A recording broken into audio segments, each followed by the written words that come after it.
ونصلي ونسلم على رسوله الكريم أما بعد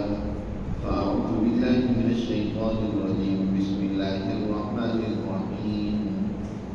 إن هذا القرآن يهدي للتي هي أقوم ويبشر المؤمنين الذين يعملون الصالحات أن لهم أجرا كبيرا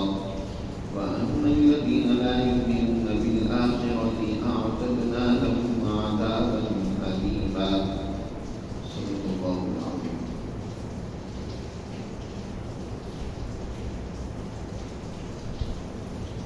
سورہ بنی اسرائیل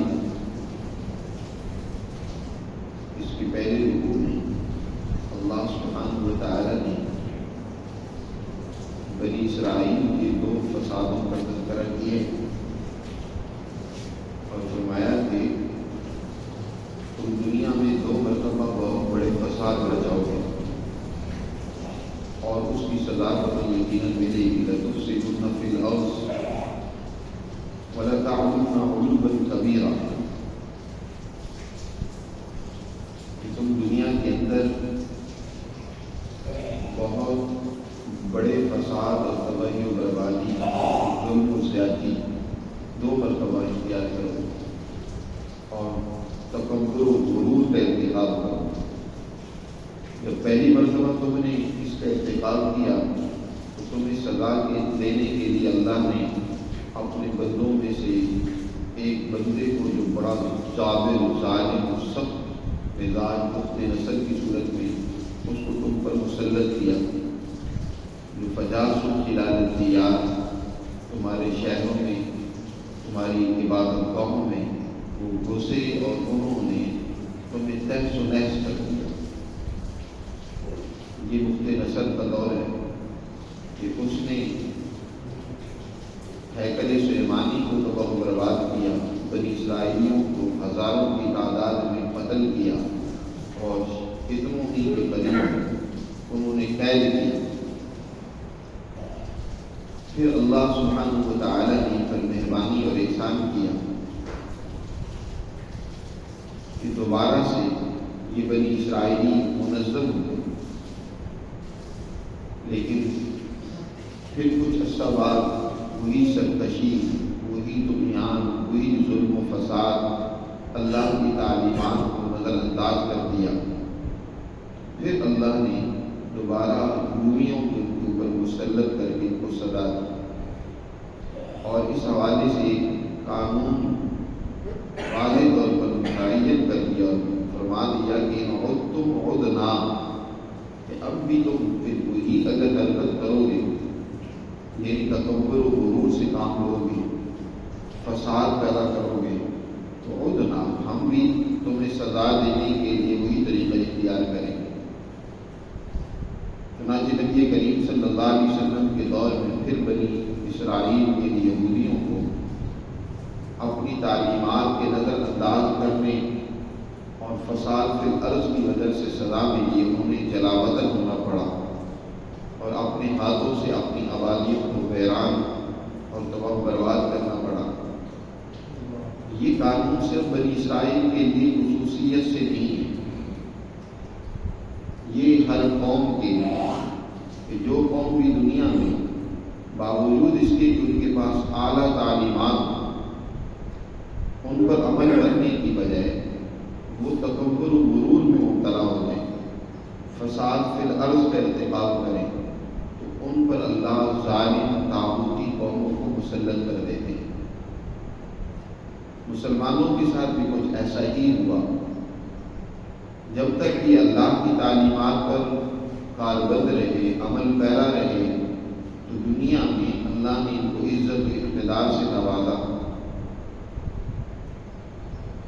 اور جب انہوں نے اللہ کی تعلیمات کو پس پش ڈالا،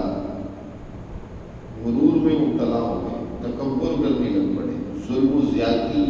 اور بدماشی پر اتر آئے، تو پھر ان کے اوپر اللہ نے مختلف قوموں کو مسلط کیا، کبھی تاتاریوں کی صورت میں، منگولوں کی صورت میں، کبھی انگریزوں کی صورت میں، کہ جنہوں نے ان کو تباہ و برباد کیا، ظلم و زیادتیاں ان پر کی، قتل و غارت گیری کی، تہس تہس و نحس کر دیا، اور اب بھی مسلمانوں کو سمجھ نہیں آ رہی، اب بھی اپنی تعلیمات پر عمل کرنے کی بجائے غرور اور تکبر میں مبتلا ہے۔ کوئی طاقت و قوت نہیں ہے، اقتدار اپنا ذاتی نہیں ہے، دوسری قوموں کا مرہون منت ہے۔ جتنے بھی اس وقت 52-57 ممالک ہیں مسلمانوں کے، ان کی پشت پناہی اس وقت سامراج کر رہا ہے، اس وقت ان کی پشت پناہی امریکہ بدمعاش کر رہا ہے، اور وہ اپنی قوموں پر تکبر کرتے ہیں، انصاف نہیں کرتے، امن اور خوشحالی پیدا نہیں کرتے، ان کے مسائل کو خدمتگار بن کر حل کرنے کا جذبہ نہیں ہے۔ اس کا نتیجہ یہ ہے کہ یہ سارے باوجود اس کے کہ اتنی کثیر تعداد میں مسلمان ممالک ہونے کی کوئی حیثیت نہیں رکھتے۔ حضور نبی کریم صلی اللہ علیہ وسلم نے ارشاد فرمایا نا کہ تمہیں جیسے پلیٹ میں رکھے ہوئے دانے ہوتی ہیں کسی چیز کے پھل کے، جس کو چاہے وہ اچک لے کھانے والا، اسی طرح تم اچک لیے جاؤ گے، اور تم یہ نہیں کہ تمہاری کثرت نہیں ہوگی، کثرت تمہاری بہت ہوگی، لیکن تمہارے اندر یہی وہن پیدا ہو جائے گا، دنیا کی محبت تم پر غالب آ جائے گی، خواہش پرستی میں مبتلا ہو جاؤ گے، اللہ کی تعلیمات کو پس کچھ ڈال دو گے، لہٰذا تمہاری کوئی طاقت نہیں رہی، تمہاری کوئی حیثیت نہیں ہوگی۔ جس کو چاہے وہ آج حکمہ بناتی ہے، سزا دیتی ہے، عراق پر جنگ مسلط کر دیں، شام پر مسلط کر دیں، افغانستان پر کر دیں، فلسطین کو تباہ و برباد کر دیں، کوئی پوچھنے والا نہیں ہے۔ قرآن نے بنی اسرائیل کو یہ بات سمجھاتے ہوئے فرمایا کہ دیکھو عسیٰ ربکم ان یرحمکم، اب امید ہے کہ اللہ تم پر پھر ایک مرتبہ مہربانی کرے گا، عسیٰ ربکم ان یرحمکم، اپنے پیغمبر محمد رسول اللہ صلی اللہ علیہ وسلم کی صورت میں تم پر رحم کرے گا۔ اب اللہ کی اس رحمت سے تم نے فائدہ اٹھایا تو بہت اچھا، اپنے لیے بہتر کرو، احسن تم لانفسکم، اگر کوئی اچھا کردار ادا کرتا ہے تو اللہ میاں کو اس کے اچھے کردار کی ضرورت نہیں ہے، فائدہ اس کے خود ہی کوئی ہوگا۔ وَإِنْ أَسَأْتُمْ فَلَهَا، اور اگر کوئی برا کرتا ہے تو نقصان بھی اسی کو اٹھانا پڑتا ہے، تو اللہ تم پر یقیناً مہربانی کرے گا۔ تو اگر تم نے اس سے فائدہ اٹھایا تو ٹھیک، نہ اٹھایا تم عدنا، پھر اگر تم نے کوئی تکبر و غرور سے کام لیا، فساد فکر سے کام لیا،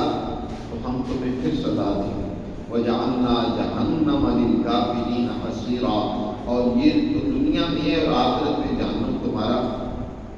انتظار کر رہی ہے، وہ تمہارا سخت قسم کا قید خانہ ہے۔ اب اللہ سبحانہ و تعالی نے نو انسانیت کی رہنمائی کی ہے اپنی کتاب ہدایت قرآن مقدس کے ذریعے سے، ان پر رحم کیے ہے کہ ان کی رہنمائی کے لیے زندگی کے ہر شعبے میں درست اور صحیح رہنمائی کے لیے اللہ نے اب یہ قرآن نازل کیا۔ فرمایا ان ھذا القرآن یہدی للتی ہی اقوم، بے شک یہ قرآن یہ رہنمائی دیتا ہے اس راستے کی طرف کہ یہ اقوم جو بہت ہی سیدھا ہے، اقوم الصراط المستقیم، جو ایسا راستہ ہے جو بالکل سیدھا راستہ ہے، فطرت کا راستہ ہے، کامیابی کا راستہ ہے، اس کی رہنمائی یہ قرآن دے رہا ہے۔ کامیاب ہونا ہے تو اس قرآن کے بتائے ہوئے فطرت کے راستے پر چلو، اس پر جو بھی قوم چلے گی، اسے مانے گی، تسلیم کرے گی، اس پر عمل کرے گی، قرآن انہیں خوشخبری سنا رہا ہے دنیا آخرت کے اندر کامیابی کی۔ وَيُبَشِّرُ الْمُؤْمِنِينَ الَّذِينَ يَعْمَلُونَ الصَّالِحَاتِ، خوشخبری دے رہا ہے یہ قرآن ان لوگوں کو جو اس کو ماننے والے ہیں اور اس کے مطابق اچھا عمل کرنے والے، يَعْمَلُونَ الصَّالِحَاتِ كَأَنَّ لَهُمْ أَجْرًا كَبِيرًا، ان کے لیے بہت بڑا اجر ہوگا، دنیا میں بھی ان کے لیے اجر ہے، عزت ہے، اقتدار ہے، اور آخرت میں بھی ان کے لیے اللہ نے اجر تیار کرنا ہے۔ اور وَأَنَّ الَّذِينَ لَا يُؤْمِنُونَ بِالْآخِرَةِ، اور جو لوگ آخرت کو نہیں مانتے، قرآن کے بتائے ہوئے ہدایت کے راستے کو نہیں اختیار کرتے اور ان کے سامنے اللہ کی حضور جواب دہی کا نظریہ اور عقیدہ بھی نہیں کہ ایک دن ہم نے اللہ کے حضور پیش ہونا ہے اور اپنی ان اعمال کا حساب پانا ہے، جزا و سزا ہوگی جو کچھ ہم کر رہے ہیں، اس کا یقین ہی انہیں نہیں ہے، تو یاد رکھو ایسے لوگوں کے لیے لہم عذاب علیم، اعتدنا لہم عذاب علیم، ہم نے ان کے لیے دردناک قسم کی سزا تیار کر رکھی ہے، دنیا میں بھی اور آخرت میں۔ دنیا میں ایسی قومیں ذلیل ہوتی ہیں، دنیا میں ایسی قومیں اللہ کی طرف سے سزا پاتی ہیں، رسوا ہوتی ہیں، اور آخرت میں ان کے لیے جہنم۔ تو ان آیات مبارکہ میں اللہ سبحانہ و تعالی نے مسلمان جماعت کو بھی یہ بات سمجھا دی ہے